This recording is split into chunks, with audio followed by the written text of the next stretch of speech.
നമസ്തേ, പ്രീതാസ് കിലറിലേക്ക് സ്വാഗതം. എല്ലാവരും സുഖമായിരിക്കുന്നു എന്ന് വിശ്വസിക്കുന്നു.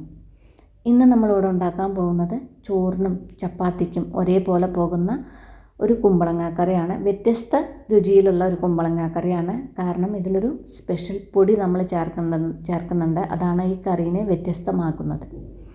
അപ്പോൾ വീഡിയോ എല്ലാവരും സ്കിപ്പ് ചെയ്യാതെ മുഴുവനായിട്ട് കാണുമെന്ന് വിചാരിക്കുന്നു. വീഡിയോ ഇഷ്ടമായിട്ടുണ്ടെങ്കിൽ ഒന്ന് ലൈക്ക് ചെയ്യാനും മറ്റുള്ളവർക്കൊക്കെ ഷെയർ ചെയ്ത് കൊടുക്കാനും മറക്കില്ലല്ലോ. സബ്സ്ക്രൈബ് ചെയ്യാത്തവർ ഒന്ന് സബ്സ്ക്രൈബ് ചെയ്യാനും മറക്കല്ലേ. എന്നാൽ നമുക്ക് ഈ കറി എങ്ങനെ ഉണ്ടാക്കുന്നത് എന്ന് നോക്കാം. കുമ്പളങ്ങ കറി ഉണ്ടാക്കാൻ വേണ്ടിയിട്ട് ഞാനിവിടെ ഒരു കുമ്പളങ്ങ എടുത്തിട്ടുണ്ട്. ഇനി ഇത് മുഴുവനായിട്ട് നമുക്ക് കറിയിലേക്ക് ആവശ്യമില്ല. ഇതിൻ്റെ ഒരു കഷ്ണം മതി. വലിയ പകുതിയായിട്ടൊന്ന് കട്ട് ചെയ്തിട്ടുണ്ട്. ചെറിയ പീസാണ് ഞാൻ എടുത്തിട്ടുള്ളത്. അതിൻ്റെ തൊലിയൊക്കെ ഒന്ന് കളഞ്ഞിട്ട് വിത്തൊക്കെ കളഞ്ഞ് നന്നായിട്ടൊന്ന് കഴുകിയെടുത്തിട്ടുണ്ട്.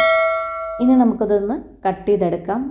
നിങ്ങൾക്ക് ഏത് ഷേപ്പിൽ വേണമെങ്കിൽ കട്ട് ചെയ്യാം. ഞാനിപ്പോൾ സാധാരണ നമ്മൾ മോര് കറിക്കൊക്കെ കട്ട് ചെയ്യണില്ലേ, അതേപോലെയാണ് കട്ട് ചെയ്യണത്.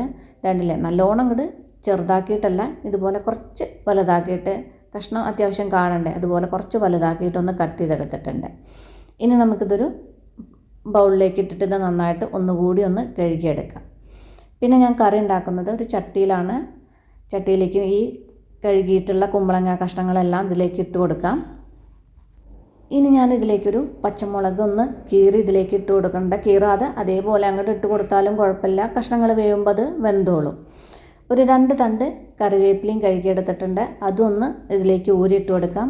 ഒരു മീഡിയം സൈസിലുള്ള തക്കാളിയുടെ പകുതി തക്കാളി എടുത്തിട്ടുണ്ട്. ഒരുപാട് തക്കാളിയുടെ ആവശ്യമില്ല. ആ തക്കാളി നമുക്കിതിലേക്കൊന്ന് കട്ട് ചെയ്തിട്ട് കൊടുക്കാം. ചെറുതാക്കിയിട്ടൊന്നും കട്ട് ചെയ്യേണ്ട, ഇതുപോലെ അങ്ങനെ വലുതാക്കിയിട്ടൊന്ന് കട്ട് ചെയ്തിട്ട് ഇട്ട് കൊടുക്കാം.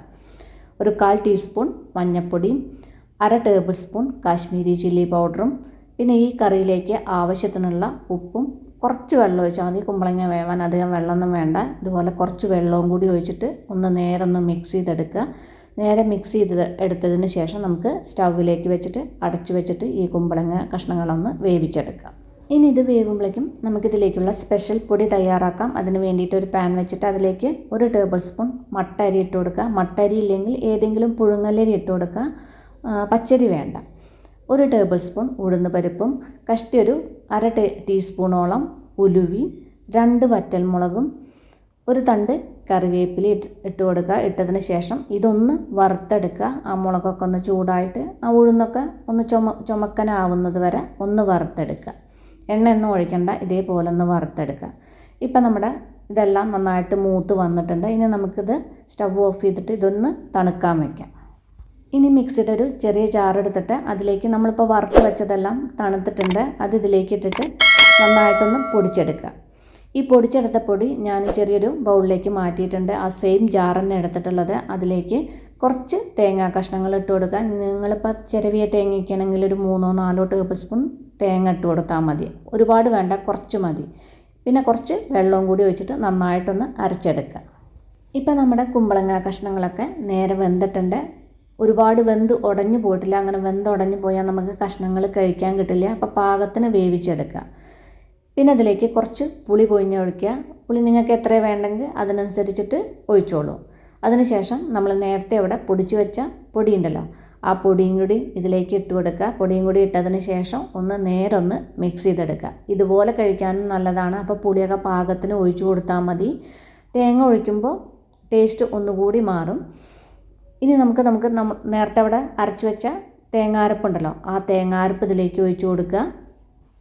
പിന്നെ നമുക്കിതിലേക്ക് കറിക്ക് കുറച്ചുകൂടി ഗ്രേവി വേണ്ടേ. ആ മിക്സിയുടെ ജാറിൽ ഞാൻ കുറച്ചുകൂടി വെള്ളം ഒഴിച്ചു കൊടുക്കുന്നുണ്ട്. വെള്ളം നിങ്ങൾക്ക് തിക്നെസ് എത്രമാത്രം വേണമെന്നുണ്ടെങ്കിൽ അതിനനുസരിച്ചിട്ട് ഒഴിച്ചു കൊടുത്തോളൂ. നേരെ മിക്സ് ചെയ്തതിന് ശേഷം 1-2 തിളപ്പിക്കണം. എന്നാലാണ് നമ്മുടെ കറി ഈ പൊടിയൊക്കെ ഒന്ന് തിളച്ച് കുറുകി വരണം. അപ്പോഴാണ് കറി നല്ല തിക്കാവുള്ളൂ. ഒന്നുകൂടി ഒന്ന് വേവിച്ചെടുക്കുക. ഇപ്പോൾ പൊടിയും തേങ്ങയൊക്കെ തിളച്ച് വെന്തിട്ട് കറി നന്നായിട്ട് കൊഴുത്ത് വന്നിട്ടുണ്ട്. ആവശ്യത്തിനുള്ള തിക്നെസ് ഉണ്ട്. നിങ്ങൾക്ക് എത്രമാത്രം തിക്നെസ് വേണമെങ്കിൽ അതിനനുസരിച്ചിട്ട് വെള്ളം ഒഴിച്ച് കൊടുത്തോളൂ.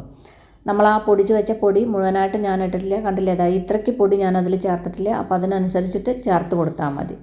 ഇനി നമുക്കിതിലേക്കൊന്ന് താളിച്ചൊഴിക്കാം. കുറച്ച് വെളിച്ചെണ്ണയിൽ കടുകും കറിവേപ്പിലയും ഒരു 4-5 ചെറിയ ഉള്ളിയും കൂടി ഇട്ടിട്ട് ഒന്ന് ഫ്രൈ ചെയ്തെടുക്കുക. നല്ല ഗോൾഡൻ കളറിലാക്കിയിട്ട് ഫ്രൈ ചെയ്തതിന് ശേഷം നമ്മുടെ കറിയിലേക്ക് ഒഴിച്ചു കൊടുക്കുക. ഒഴിച്ചതിന് ശേഷം ഒന്ന് മിക്സ് ചെയ്തെടുക്കുക. വ്യത്യസ്ത രീതിയിലുള്ള നാടൻ കുമ്പളങ്ങ കറി ഇവിടെ റെഡി ആയിട്ടുണ്ട്. അപ്പോൾ ഇതെല്ലാവരും ഒന്ന് ട്രൈ ചെയ്ത് നോക്കൂ. ട്രൈ ചെയ്ത് നോക്കിയിട്ട് ഫീഡ്ബാക്കൊക്കെ എന്നെ അറിയിക്കാൻ മറക്കല്ലേ. അപ്പം നമുക്കിനി അടിപൊളി പുതിയ റെസിപ്പിയുമായി കാണാം. നന്ദി, നമസ്കാരം.